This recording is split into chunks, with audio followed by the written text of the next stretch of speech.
prevents people from getting into certain situations. So the person walking around, they already marked.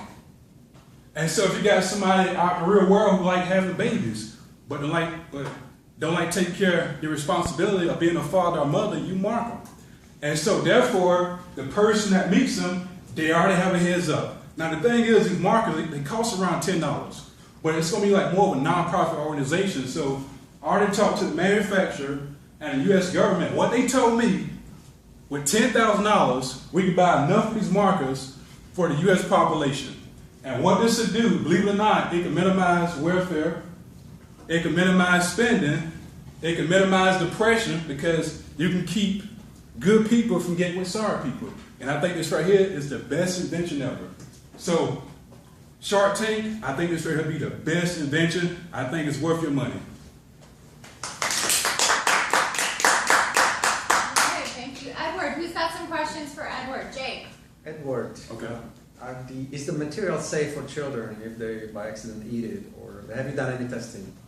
Yes, we did some tests. Now it's approved by the Health Foundation. They approved it, so okay, we can put it on our skin. It shouldn't break us out, and it's approved by a few other notable organizations. So yes, it is approved, and it's backed by the U.S. government. What happens if you reform yourself and you need to have removed the mark? Does it come off? That's a good question. Like right now, the manufacturer, they found a tattoo remover. So what happened, you do have time to redeem yourself. So if you do redeem yourself and it's proven, the next person who you meet, they can take the marker, erase it off, put on like a new mark. And you can walk around with a mark that's more suitable and more appealing to the public. Any more questions? What's the question? We need one more question at least. Who's got a question? What's the cost of the thing? You said what? Cost.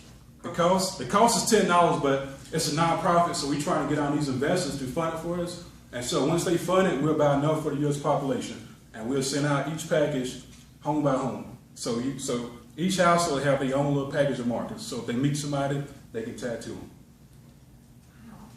Any other questions? Any end? Doesn't that sound like a government takeover of the public?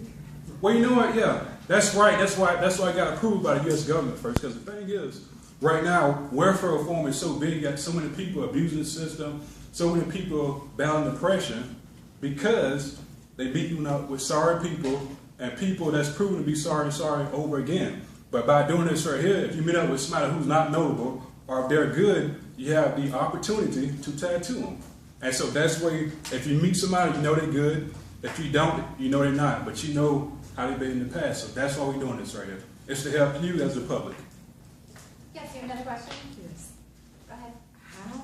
How is the public going to react to being tattooed for having depression or any other symptoms of social and...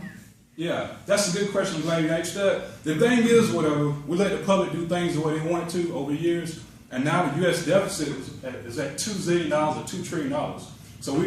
So as the government, we can no longer sit back and let the public take over. So now we're stepping in to a certain extent, and we think it's ready to help people like you and to help the U.S. government. So it's not a bad thing. I think at first, the public will be rebellious and will push back on us, but I think in the long run, everything is saturated, and we'll see the benefit and the good that will come out of this. Great, excellent. Thank you.